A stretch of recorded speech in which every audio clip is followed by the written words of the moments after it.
Good day, ladies and gentlemen. I am here today to talk about the Renault Group, a company with a history spanning over 125 years, one that has not only shaped the automotive industry, but continues to redefine it.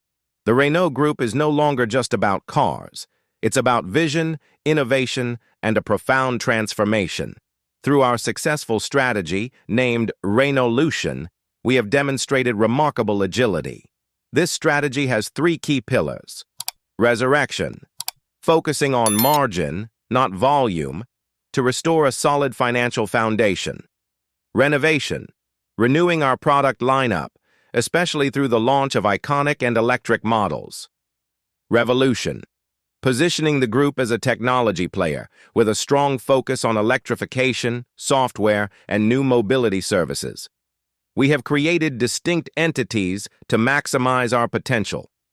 Ampere is our champion in electric vehicles and software. Horse manages traditional low-emission powertrain technologies. This segmented approach allows us to be agile and adapt quickly to market demands. The future of mobility is electric, connected, and sustainable. The Renault Group is poised to lead this transition.